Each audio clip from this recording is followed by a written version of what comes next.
the in the team meeting today, Coach Fick said one of the keys to winning the game is starting out fast, and obviously the last 2 weeks we haven't done that. So that's going to be. It's not one thing that makes you start out fast.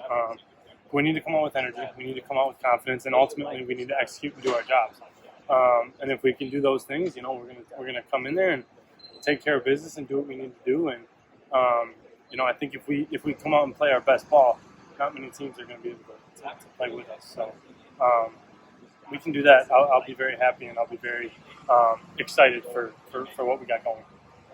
Are there any things that the coaches are doing to try to help you guys try to get that fast start, or is that not really how it works? Or is there anything that you're doing as a leader that you maybe feel like riles guys up, or is that kind of on everybody's own dime?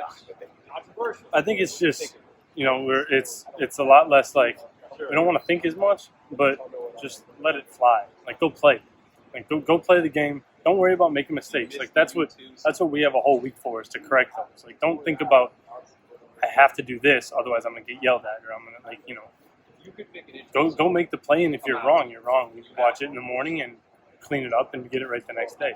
But it's just we got to stop thinking and just play the game and just go fast. And you screw up. It's going to happen. You're not going to be perfect every time.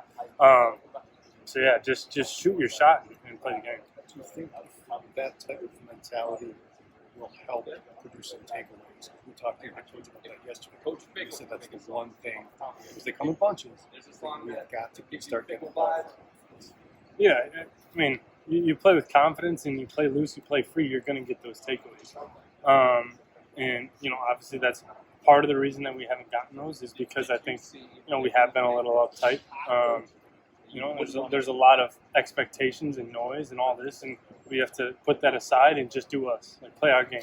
We did it all spring, all fall, play our game and play fast. Hunter, after a game like that, even if you had, do you take anything away from you having yourself a good performance in a loss, or how do you kind of balance your performance in itself with the way the team lost in this week? I mean, ultimately I don't think it means anything without a win. If we don't get a win, it doesn't matter how good or bad anybody did. A loss is a loss, and you need to make more plays, and whether that's myself or the rest of the team, like we got to come out and be better. So no, I mean you don't necessarily think about what did I do that game, because we lost. So you're thinking I didn't do enough. We need to be better as a group, and it's. No. I mean, you lose the game, you're not thinking about yourself, you're thinking about the fact that you did not win. Preston, obviously you're doing your own thing in games, but Preston the duty came on and was, at least Coach Fickle was able to kind of help settle things. Any playing out there with him, was there anything that maybe stood out to you just about how he was able to kind of come on and mid-game and kind of help the team? I mean, he's very calm and composed. I've been with him this will be 3 years, and every time I've played with him on the field or sat with him in the meetings, like he knows what he's doing. He doesn't panic, and for him to come out there and do what he does and be calm, that's why he plays, because he knows what he's doing, and because he makes the right plays and ultimately stays calm and does his job. I mean, you're pretty calm too, but it may sound easier said than done. I mean, why might it be so difficult for guys to stay calm in that safety position? And because obviously there's a value to just being able to go out there and settle things down. I mean, there's playing safety. There's always pressure on you on the position as a whole. In terms of our defense, the safety takes a lot of communication responsibilities. Takes a lot of other responsibilities, does a lot of moving around.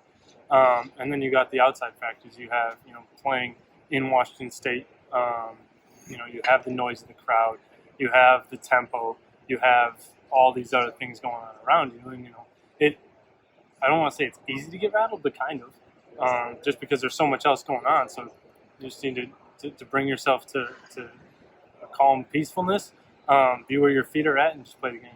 I don't know if you remember this, but before the season you were asked about what kind of effect you could have on the defense, and you said, I've just got to do my job, trust people around me. Are you you individually affecting games? I know it's just 2 games, but the way you envision, or do you think there's more for you that you can do? There's always more that you know I can do to help the team out. Whether that's another tackle, takeaways. Obviously, we already talked about. That's huge, and when we get a takeaway in that Washington State game, it's a completely different game. So there's obviously a lot more we can do, and me personally, a lot more I can do. Whether it's fitting one spot here, I can name plays that I screwed up on Saturday, and so obviously there's a lot of room for growth, and there's a lot of sitting after the game. You're always wondering, especially after a loss, what could I have done better? And you come in on Sunday and you clean that up, and now it's on to this week. I missed your response about the takeaways answer, so I apologize for asking. You're good. But now you guys are still searching for one. How frustrating has it been? What can you do, if anything, to generate something like that? I don't know if frustrating is necessarily the right word, but it's a need. You can't win games against good teams without getting takeaways. You can, but it's very hard. And we need those takeaways, and I was saying before, is the way to get those is by playing fast, playing confident, trusting yourself, and not worry about making mistakes. Everyone's going to make mistakes, and it ain't always going to be perfect. And it's how you go about your business, and you put enough time in the film room, and you see something, you go make a play. And I think as a defense as a whole, we need to start doing that better, and obviously we need to create turnovers and takeaways. Give our offense the ball in better field position, and flip the momentum in the atmosphere of the game. Coach Fickle said he showed I don't know if he was in there, but he said he showed like 3 of the first 8 plays that could have been turnovers. Was it him leading the group, or who was kind of showing you that on film at a certain point after the game? Yeah. Coach Fick was talking about it on Sunday, and it's it is what it is. What are you going to do? The ball bounces one way or another. It's part of the game. You can't worry about that stuff too much. If we do the things we know how to do, the ball is going to bounce our way, and we're gonna make a lot of plays and cause a lot of takeaways. And on Saturday it didn't bounce our way, and it happens. And now we got to get on to Saturday and move past that and get going and restart this train. So, I guess, not to dwell too much on Saturday's game, but what besides those 3 plays that were mentioned, but what other opportunities did you guys see for potential takeaways throughout the game? Did you notice any more in particular that y'all could have made to give a sudden change opportunity or whatnot? Yeah, there's some of the trick plays that we ran. With trick plays, there's one option. If it's not open, if it's not there, if whatever it is you're trying to get is not there, what are you going to do? So, as a defense, if we can stop those trick plays, the odds of them throwing the ball to us, fumble, whatever it may be, increase a lot, and that just happens by doing our job. And then it's just little things, challenging receivers in space, punching at the ball, ripping at the ball with whoever's running it. So it's just little things that we got to work on and get better at, and we have to force those for our offense. How much risk is there to emphasize too much on trying to create turnovers where maybe you're putting at risk fundamentals or technique, maybe a missed tackle, maybe not stopping them where they need to for, let's say extra yardage, but what type of risks do you have, and how do you try to reconcile between forcing a takeaway but also trying to stay fundamentally sound?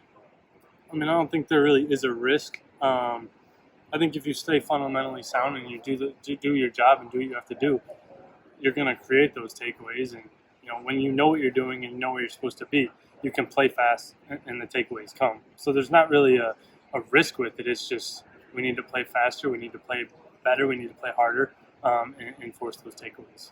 What stood out to you about Darian Varner so far? I know he missed the spring, but he had a lot of success at Temple last year. I don't know how much you've had a chance to watch him, but what has he added to this group? He adds experience, obviously playing a lot of ball at Temple, and then he's a very he's a character. He's definitely a character. So when you're around him, when you talk to him, there's always something goofy going on. There's always something that he's joking about, or he's just one of those guys that makes you smile. So he brings in that aspect off the field, he brings a lot to the table, and just keeping it light. It's not so serious all the time. But then obviously, like I said, the experience, the strength, the physicality, the athleticism for a big guy. So yeah, I mean, he brings a lot to the table for sure. For Georgia Southern, have you had a chance to watch the film? And if so, just it's another. I know most of the time it's another pass happy type of offense. What are you seeing on film that could try to stress the pass defense for y'all? I mean, it's they have linkages to Washington State, so it's going to be similar stuff that we saw this past week, which is great for us. Also, a downfall for us because we know where we were weak on Saturday. We know where we needed to get better, and so now flipping that over to this week, they're going to do what hurt us. So we have to correct those things, and it's like I said, it's similar stuff. It's getting the ball in the flat. It's going to be a little bit of tempo, but they are gonna run the ball a little bit more. So it's dominating up front and flying around on the back end. Hunter, it seemed early on there were a couple of issues defensively. Did you guys feel ready for the tempo, or did you guys feel off guard at the beginning before kind of catching groove in the second half? I think we thought we were ready, but it was pretty clear that we didn't handle it the best, and it's we have to do a better job at recognizing it, at getting lined up, at getting the call, and at just executing our job. In the second half, it was calm down, take a deep breath. We've been through harder stuff than this, so it was just relax a little bit and do your job and just play the game. And then going back to Georgia Southern, I know that they've had a couple quarterbacks had a couple interceptions. They've had a couple fumbles lost. Just do you foresee opportunities within within what they've done that you will have opportunities to create takeaways along with what you all can do on defense? There's against every offense, there's always opportunities. It's just seeing what they do in the film room, recognizing it off the field, and then in practice, obviously, practicing it, working on it, and taking advantage of those opportunities on game day. And it's, the thing about takeaways and turnovers is that you're not going to get 10 opportunities a game. Like, that's just not how it works. So when we get those opportunities, we need to maximize them and we need to make them